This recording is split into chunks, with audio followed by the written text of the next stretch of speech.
sehingga apa yang disangkakan bisa jelas nanti ditelusuri dan tidak menjadi fitnah atau hoax lah.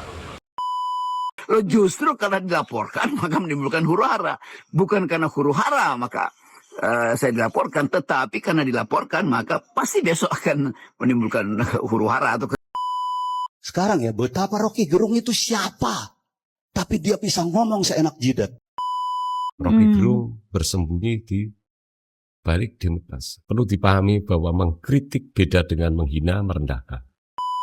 Saya terangkan dulu bahwa saya ingin hentikan kegaduhan ini, saya minta maaf. Halo teman-teman perspektifku, waduh gimana nih kabar kalian? Semoga baik-baik saja ya dan semoga selalu diberikan kesehatan. Seperti biasanya kalau barengan sama aku di sini, aku ingin ngajakin kalian nih untuk mencari info-info menarik apa ya hari ini yang cocok banget buat dikulik. Dan seperti biasanya juga tidak usah terlalu banyak babi buyu. Langsung aja kita tonton videonya. Ya, jadi tentunya KPK bekerja berdasarkan prosedur dan kerangka hukum.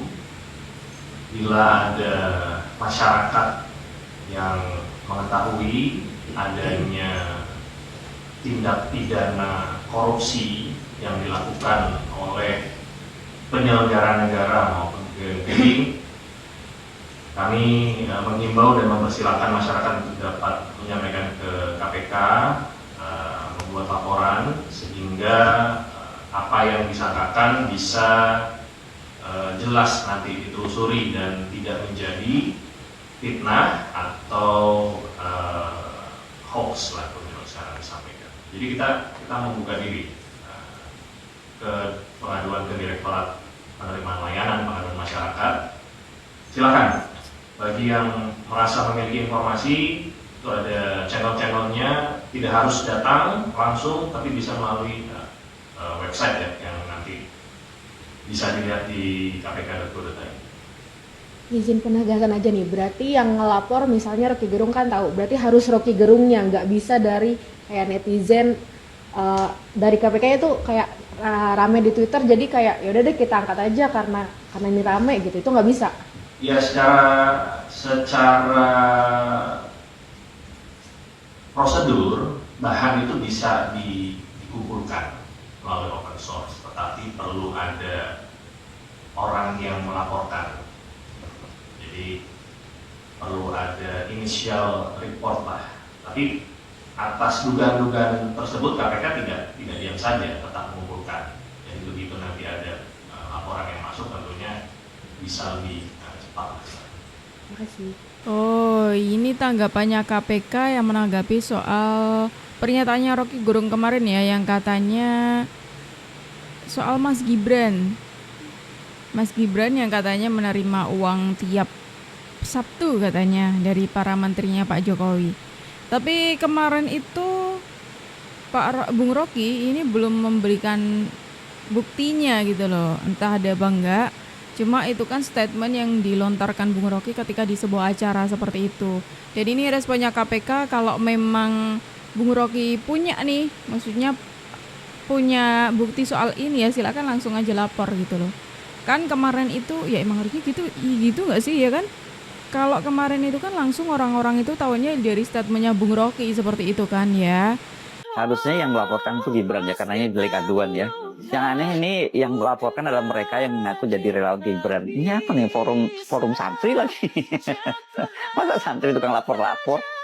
Iya, kalau saya baca berita bahwa yang melaporkan saya itu saudara Najib Nasir, ya pokoknya seorang aktivis di komunitas santri itu. Dan juga kalau nggak salah dia orang yang sama yang melaporkan soal Bivitri dan kawan-kawan itu yang bikin dirty vote kan. Jadi kita lihat bagaimana sebetulnya di kalangan lingkaran Gibran itu memang bermukim orang-orang yang ditugaskan, sangat mungkin ditugaskan untuk cepat menanggapi isu-isu negatif tentang Gibran. Dia bagus itu sebagai upaya untuk contain supaya isu nggak meluas. Tetapi justru isu itu akhirnya meluas. Karena begitu saya dilaporin ke polisi, polisi kan akan panggil saya. Lalu saya akan terangkan masalahnya, lalu akan ribut lagi kan. Lalu dianggap saya bikin huru-hara lagi. Karena menurut undang-undang ITE, kalau sesuatu peristiwa itu menimbulkan huru-hara, hoax, segala macam-macam, itu saya bisa ditangkap lagi. Lalu justru karena dilaporkan, maka menimbulkan huru-hara. Bukan karena huru-hara, maka saya dilaporkan, tetapi karena dilaporkan maka pasti besok akan menimbulkan huru-hara atau kegemparan tuh. Wah, saya dipolisikan lagi. Saya cuma mau ingatkan bahwa hari-hari ini gerakan mahasiswa sedang mengkonsolidasi diri itu, dan itu umpan juga pada teman-teman mahasiswa untuk melanjutkan demonstrasi kan. Jadi mestinya istana itu atau paling tidak mereka yang berada di sekitar Gibran itu punya semacam kepekaan untuk menilai bahwa jangan-jangan ini justru akan membakar lagi kemarahan mahasiswa itu. Bentar. Bung Rocky mengatakan kalau misalkan dilaporkan itu yang menimbulkan huru-hara katanya. Tuh, bentar. Bung Rocky apa tidak sadar gitu statement-statementnya Bung Rocky itu banyak sekali loh sebenarnya sudah menimbulkan huru-hara selama ini gitu. Padahal itu tidak dilaporkan, tapi tanpa dilaporkannya pun itu sudah menimbulkan huru-hara sebenarnya. Dan memang benar apa yang dikatakan Bung Rocky, kalau itu nanti dilaporkan itu akan menimbulkan huru-hara, ya emang benar. Tapi sebelum adanya pelaporan ya itu sudah menimbulkan huru-hara soalnya. Dan kalau semisalkan memang Bung Rocky itu pengen membuka ini ya, membuka fakta ini, dan Bung Rocky punya buktinya, ya kenapa nggak langsung di pihak yang terkait aja gitu, kayak KPK. Ini kan yang Bung Rocky singgung kan soal korupsi gitu kan ya. Kenapa nggak langsung di KPK aja gitu? Kenapa kok lewatnya lewat sebuah acara di televisi, dan di situ Bung Rocky membongkar soal hal itu gitu loh. Ya jelas aja kalau masyarakat langsung gempar. Apalagi ini kan akhir-akhir ini keluarganya Pak Jokowi itu lagi menarik banget untuk dibahas ya kan. Ilmu kehidupan itu agak beda. Pak Rocky Gerung marah-marah sama Pak Jokowi karena yang namanya Pak Rocky Gerung itu hobinya baca buku, selalu keluarkan teori setiap kali ngomong. Lawannya Pak Jokowi, ini ilmu kehidupannya kelas gitu loh. Ilmu kehidupan itu nggak ada rumusnya, nggak apa-apa. Tapi yang nanti presiden, lu kan bukan presiden. Ilmu kehidupan itu agak beda. Nah itu Bung Rocky, dengerin tuh.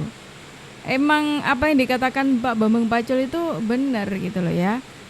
Kalau misalkan Bung Rocky mau menjatuhkan Pak Jokowi dengan cara-cara yang seperti itu, yang cara-cara yang Bung Rocky lakukan itu, rasa-rasanya ini agak kurang tepat gitu ya. Karena Pak Jokowi ini sudah sangat diterima di masyarakat gitu loh. Sudah sangat sudah terlanjur mendapatkan hatinya masyarakat gitu. Dan cara pendekatannya pun beda dengan masyarakat. Ya oke lah, mungkin Bung Rocky bisa masuk di beberapa kalangan, tapi tidak semua kalangan itu bisa mengerti apa yang Bung Rocky lakukan kayak gitu. Jadi ingat apa yang dikatakan Pak Bambang Pacul waktu itu sih. Jadi Pak Bambang Pacul itu pernah mengatakan jangan pernah melawan orang cantik dan orang baik, karena ya kamu pasti akan kalah gitu. Dan ternyata emang terbukti juga kan gitu. Kita tuh sebetulnya ngeritik aja enggak loh. Kita menyindir. Dan itu hak kami sebagai masyarakat, sebagai people, sebagai sebagai rakyat, itu hak kita untuk melakukan kontrol sosial. Dan itu baru terjadi sekarang loh. Sekarang ya, betapa Rocky Gerung itu siapa? Tapi dia bisa ngomong seenak jidat. Gitu ya.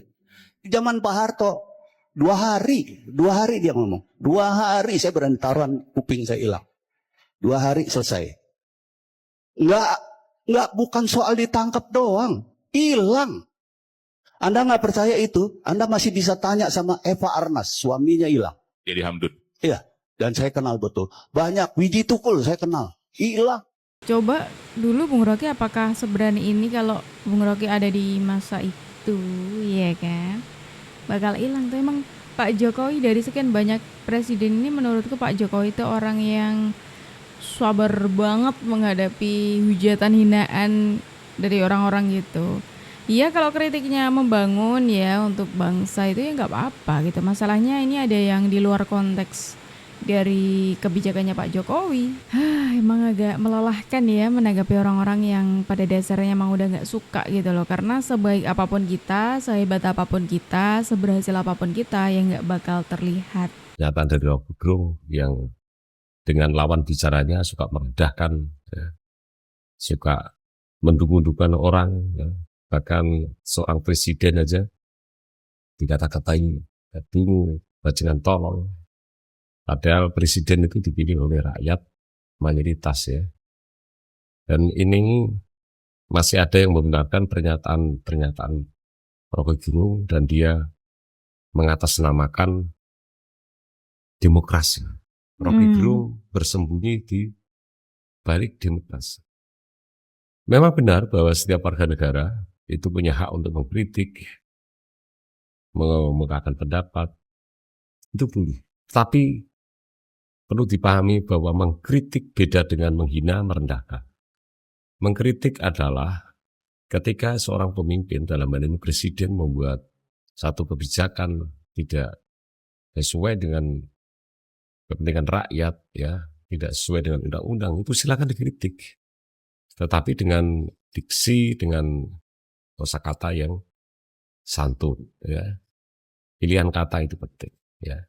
Kalau kemudian dia menggunakan diksi dungu, plonga-plongo, kemudian bajingan tolol, itu bukan mengkritik tapi itu menghina. Bagaimana itu orang bisa menghargai orang lain jika kemudian seorang presiden aja direndahkan? Dan perlu dipahami saudara-saudaraku, Rocky Gerung itu mengatasnamakan seorang akademisi. Seorang akademisi itu pilihan kata itu harus yang sejuk, yang mengedukasi. Ya. Jangan kemudian merusak moral anak bangsa dengan diksi, dengan kata-kata yang merendahkan orang lain, bahkan seorang presiden pun direndahkan.